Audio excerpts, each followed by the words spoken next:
que va a conversar con nosotros ahora acerca de un hecho que es realmente preocupante. Bienvenido, doctor Gutiérrez, gracias por estar con nosotros. Buenos días. Y un feliz año también, claro. Feliz año, don Raúl, Carlos, Fernando, feliz año. Feliz año, doctor, también. Hay un dicho, pues, clásico en la legislación peruana, ¿no? Echa la ley, echa la trampa. Y a su vez el ciudadano siempre imagina que en realidad hay una lluvia de leyes que no se sabe bien si cambian el mundo o simplemente quedan ahí como saludo a la bandera. De modo que, en verdad, habría que ser menos inspirados en el florecimiento de leyes y más bien llevarlas adelante, ¿no es cierto?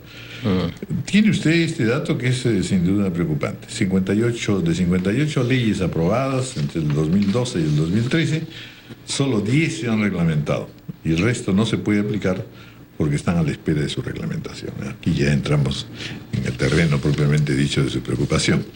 Estamos hablando de leyes que son vitales, importantísimas, urgentes, ¿verdad? Sin duda. Lo que sucede es que no todas las leyes que da el Parlamento se pueden aplicar al día siguiente de su publicación, como dice la Constitución, porque en lenguaje legal no son autoaplicativas, necesitan de una reglamentación a través de una norma administrativa que da el Ejecutivo para poder desarrollarla o para poder adaptar el Estado a la implementación de esa ley. De las 198 leyes que se han dado... O sea, es un elemento práctico. Sí, es un elemento de desarrollo y de complementación. De las 198 normas que se han dado el 2012 y el 2013, 58 leyes no eran autoaplicativas. En otras palabras, necesitaban reglamento.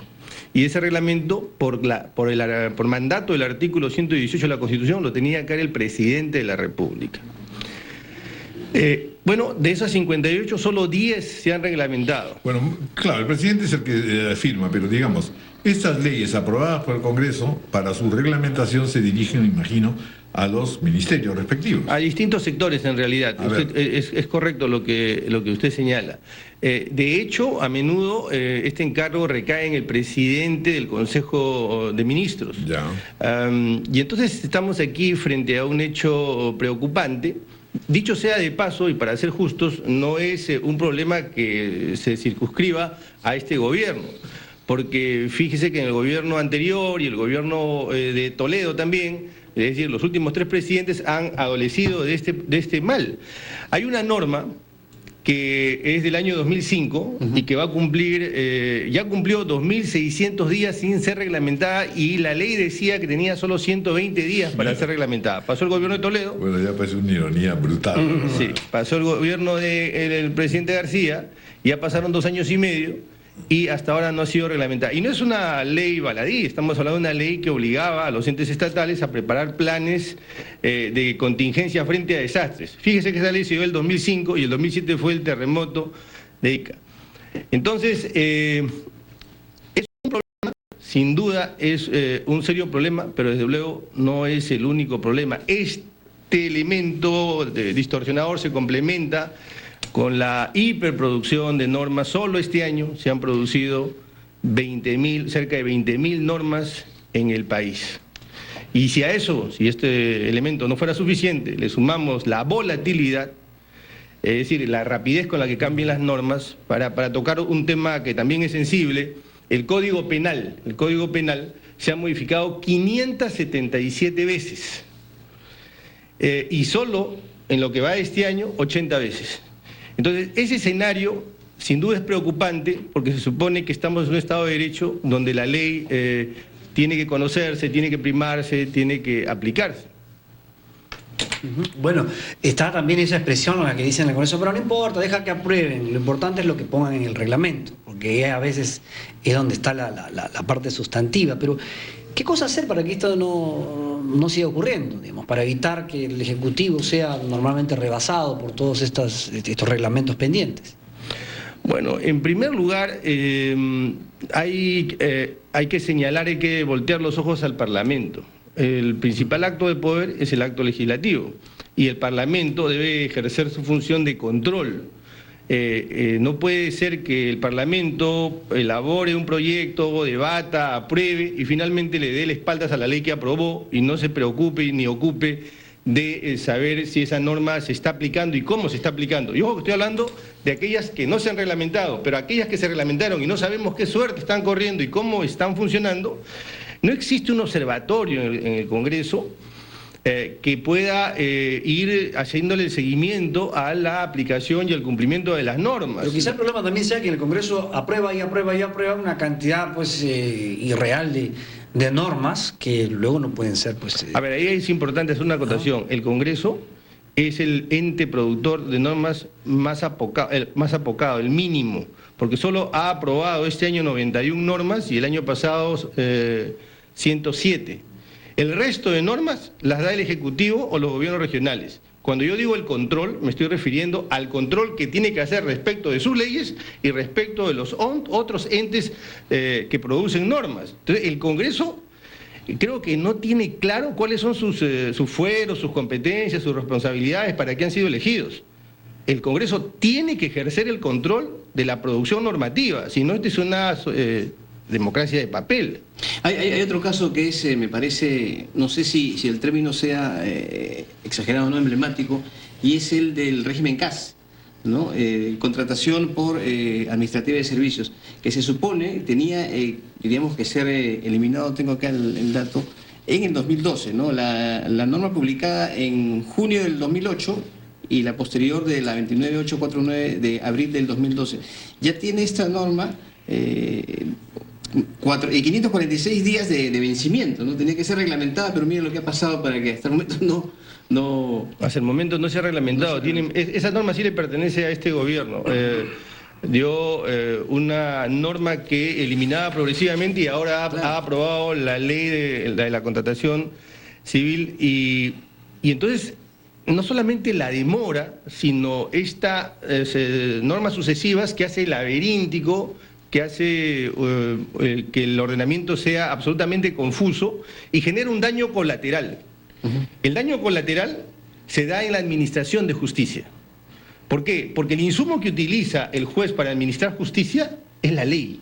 Claro. Pero si la ley no solamente es abundante, confusa y volátil, entonces tenemos un insumo que permite que todas las partes puedan alegar una pretensión y que el juez incluso pueda tener la cobertura suficiente, no todos los jueces por supuesto, la cobertura suficiente para la corrupción.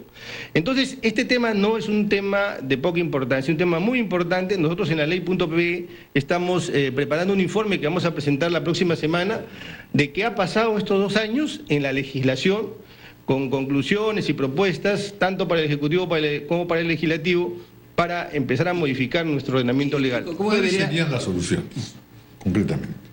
¿Cómo se podría corregir esto? Que no sea, pues evidentemente, hacerle un llamado a todos los congresistas, porque ya sabemos que en realidad nuestro Parlamento, en primer lugar, es eminentemente político. En segundo lugar, los nominados son obra de hijos de la casualidad.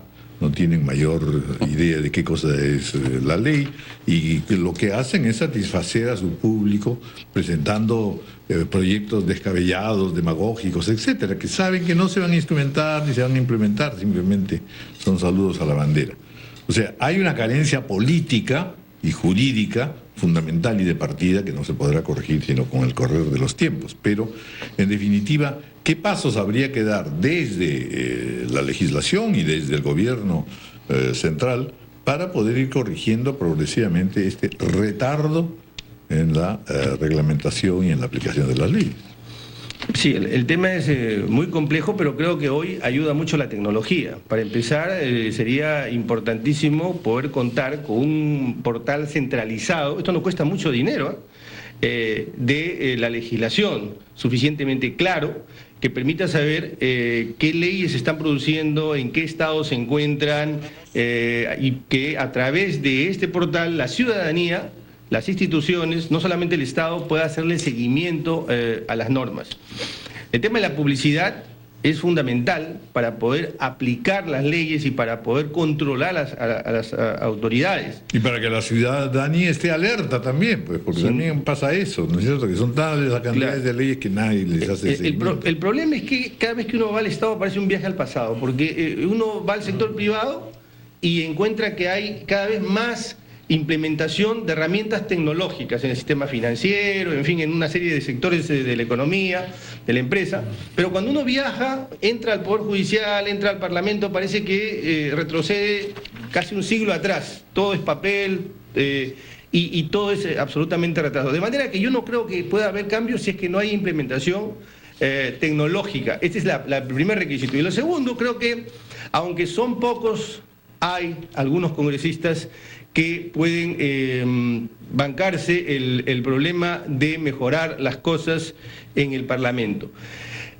Acaba, a propósito de un informe que hicimos hace unas semanas, el congresista Belaunde Moreira, Martín de Belaunde, ha señalado que va a presentar un proyecto de ley para que no se modifique con tanta volatilidad. Oiga, mire, modificar 577 veces el Código Penal y solo en un año 80 veces, ¿de qué estamos hablando? Es una locura. Es absolutamente inaceptable. Entonces, este código, por ejemplo, no debería modificarse de manera automática. Él está planteando que dentro de 6 se apruebe y luego dentro de 6 meses, unos meses, se vuelva a tocar el tema y no se aplique de modo automático, porque esta norma es una norma trascendental.